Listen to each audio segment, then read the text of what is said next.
Alien Isolation is a game that truly found its audience. People who wanted to experience the solitary terror of Ridley Scott's original Alien film and the powerlessness of being hunted with no way of killing your hunter. But perhaps the scariest thing about Alien Isolation is that it's a game that on multiple occasions came across significant design challenges and may never have become the cult classic it is today. In this video, we're going to highlight 3 of those design challenges and explain how the team at Creative Assembly worked to fix them, why the game moved from third to first person, and how the studio convinced Sega and Fox that it was the right thing to do, how the studio struggled to bring lighting, audio, and AI together to create a compelling experience, and what they did to solve that problem. But first, the biggest problem of all, how they convinced Sega to make the game in the first place, because as us Alien fans know, this is an IP with a pretty checkered past.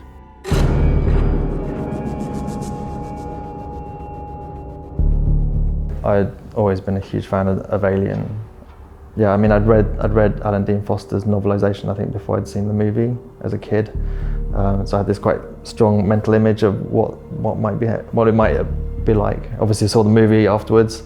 Everyone always focuses on the James Cameron Aliens experience. You know, what would it be like to actually go back to the Nostromo and try and survive against that single alien? You know, if you could actually distill that into a game, that'd be like nothing else. You know, that's we've got to go for that.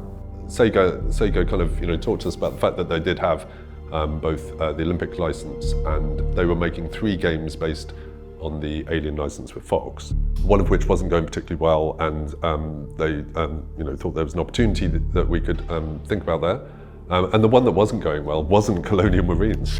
And so there was a lot of discussion and umming and ahhing about kind of whether it was a poisoned chalice rather than an opportunity. As a team, when we were discussing it, instantly the idea of survival horror, which nobody was doing because everyone instantly went to James Cameron's Aliens and started shooting everything. And the original film seemed to have got a kind of a tone which hadn't really been done in video games. The idea of a protagonist that you can't kill was unusual. We kind of sat back a bit and went, do you know what? Nobody's done a survival horror game, and we could use the same technology as we used on Viking actually for an Alien game. And Al Hope kind of, within a week, kind of set out a 5-page kind of vision document of what an Alien survival horror game would be. And we realised we were kind of onto something here. And Sega went, there is no way we want to do another Alien game, right? No chance. So go back, think again. Will you do an Olympics game, please? And we went, right, the only way to really do this is Skunk works it. So we did a demo in 5 weeks, and we didn't tell Sega we were doing it. And so we got permission to put together a more of a mood demo of what it'd be like to just be in that space. We took the Viking engine, which was all about the outdoors, and kind of had one light source, which was the sun, and then we started to try and make interiors with it, and that was really interesting. And I think we did that in 2 weeks, maybe 3 weeks. I don't think Sega weren't particularly keen. I think they would have preferred us to work on the Olympic game, but our relationship with Sega is great, and they respect what stuff we do want to work on and where our passions lie. We took the technology base from Viking Battle for Asgard, which doesn't seem like an ideal starting place for Alien Isolation. But in super rapid time, a few engineers and a few artists, we put together a kind of non-interactive, real-time demo of what we thought Alien Isolation could be.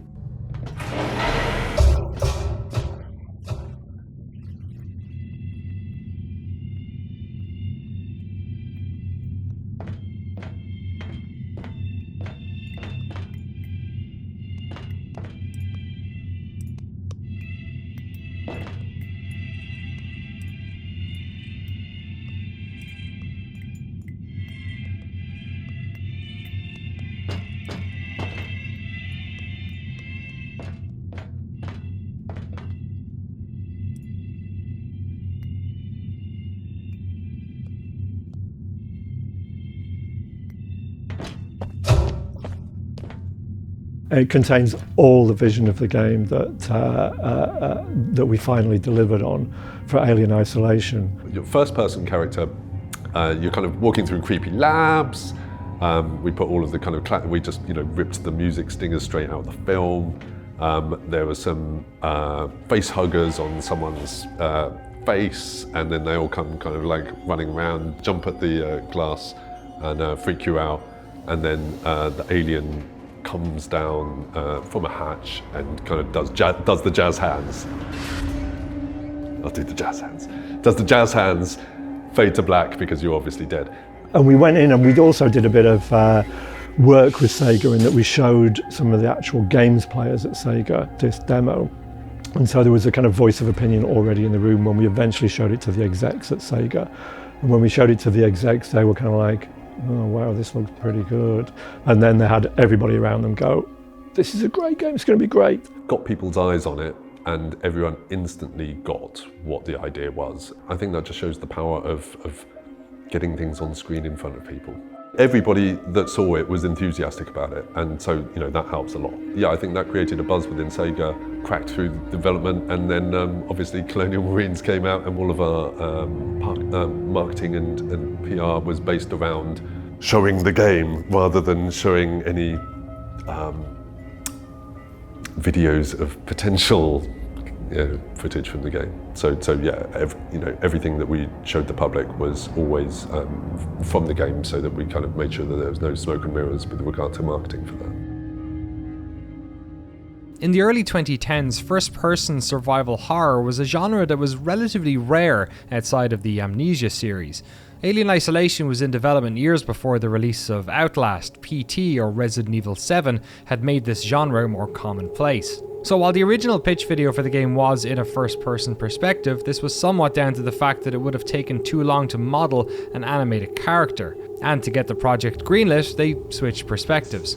But as production progressed, the team began to realise that there was something missing from that original Skunkworks pitch. At the time, survival horror was third person, and it was hard to justify doing it in first person when there's so few benchmarks. I think at the time, in order to get the game made, I guess I compromised and said, okay, we'll do it in third person. It was in third person for a long time, and it was, like I said, it was a good experience. It was a good experience. It was fun, but it was a different experience.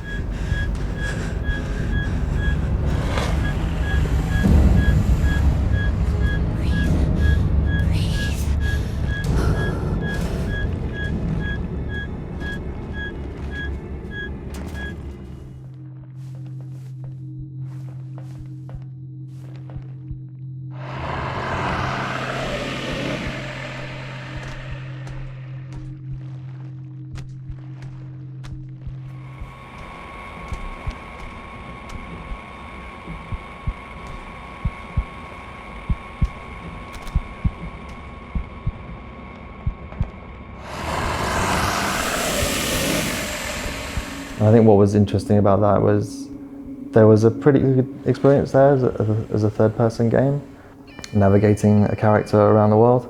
But it was the team who kept looking at it and coming back and saying to me, "There's a different and a better, I think we think a better experience."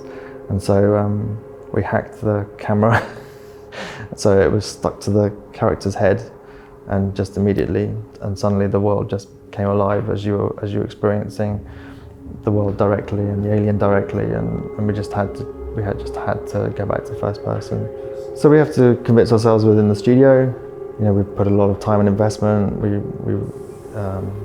build a lot of our own technology, so that's a significant decision to make. We had to convince Sega, because they've been now marketing from marketing a third-person game to a first-person game, and I guess Fox, 20th Century Fox were expecting a third-person survival horror game, and so it was a case of, I guess, bringing everybody on that journey and showing the two together. And I think we did actually literally show people the experience in third person and then replay it in first person, so they could make their mind up for themselves, really.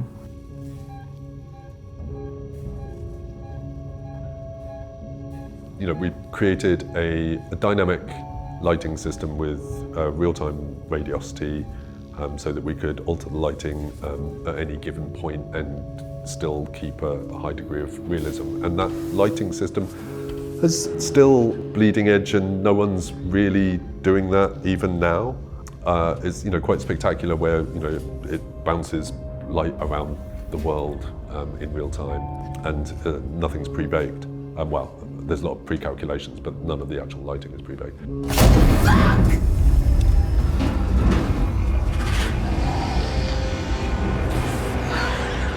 We created audio systems so that the transmission of audio from one space to another space included all of the kind of appropriate reverb transmission as well, so that you could understand spatially where the alien was and where noises were going off in the world. And the scripting system which we wrote in order to kind of create that kind of first-person experience, and the AI that we wrote for the alien was pretty groundbreaking as well in some respects, because most AI characters in video games, you see them, you shoot them, and within 2 to 10 seconds they're dead. Whereas the alien, of course, doesn't die, and so the alien AI is very long-lived, and we have kind of multiple layers to the AI there, where we have a kind of the low-level kind of making the character look beautiful stuff. We have the kind of mid-level attacking you and running around, and then we also have a much higher level AI, which is kind of in sync with what the player's doing on a kind of medium and long term. So if you haven't had a scare for 5 minutes, then the alien will ambush you and hide somewhere and jump out at you, and then go off back into the vents. The nature of that game is that you want kind of like kind of a pulse of stress and some little ripples, and then some relaxing time, and then more stress. And if you think of graphing the player experience like that, then there's a high level AI which is dealing with that. So there's a lot of interesting tech that was built specifically to support the game design.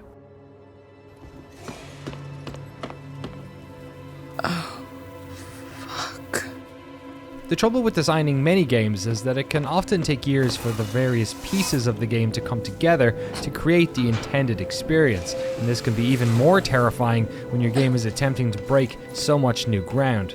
For the team at CA, this was a fear they lived with for years.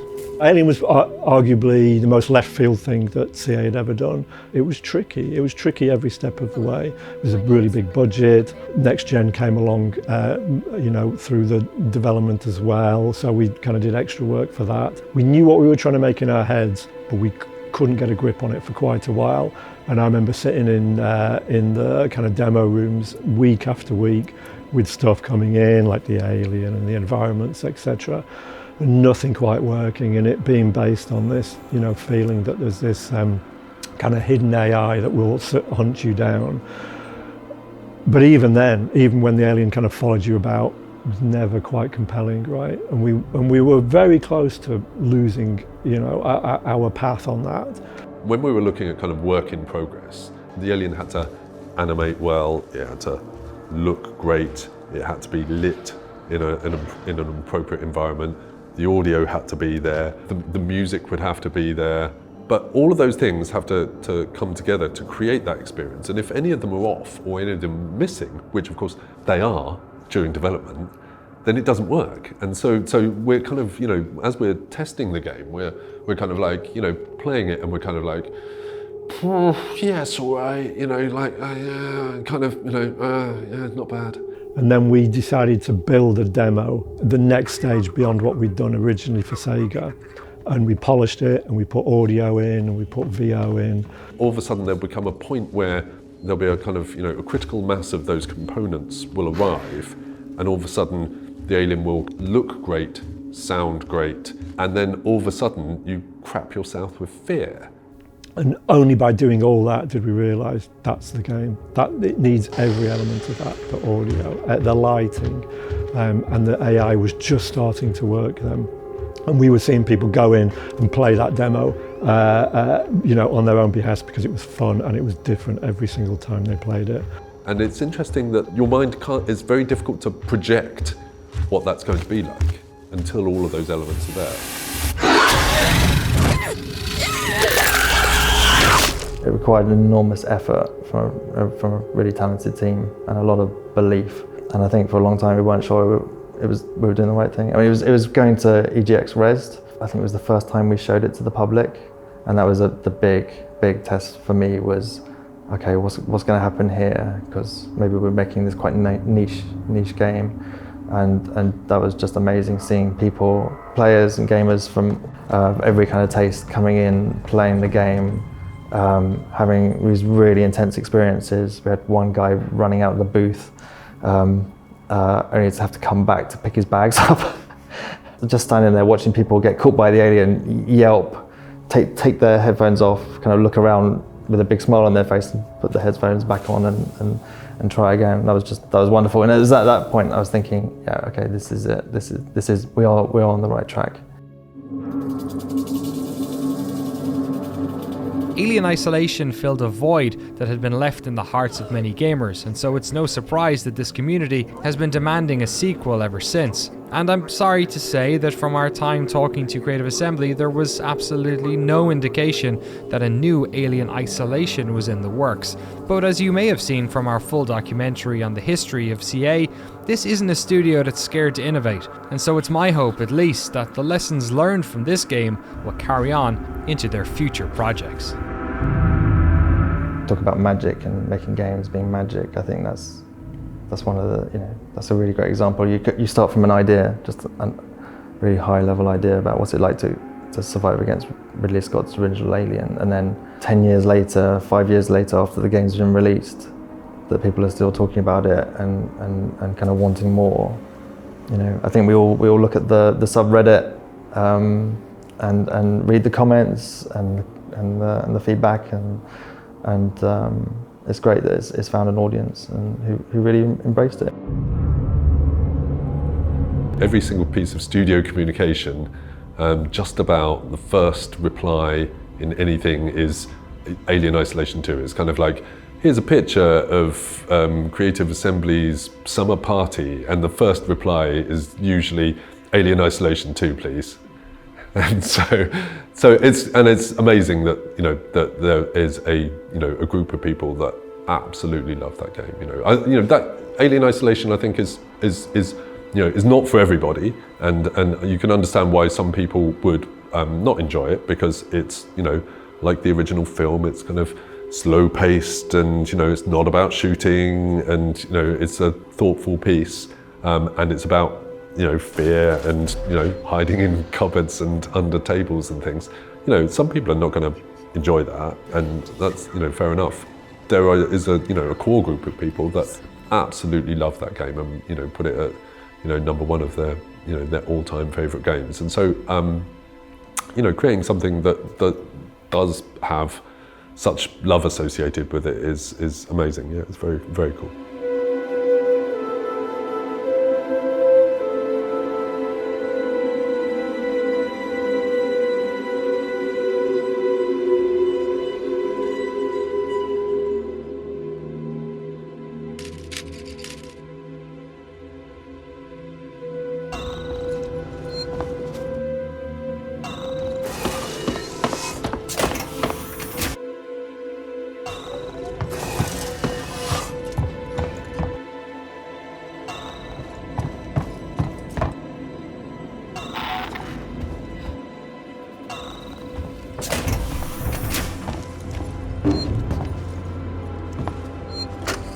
Don't take kindly to be left out of the loop, Morley.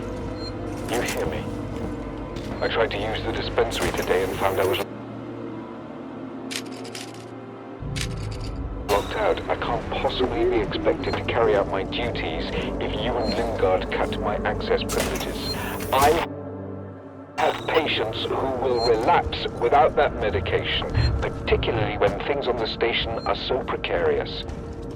I will not see patient care suffer. Consider this a formal warning. And for the record, I do not have a problem. Coleman out.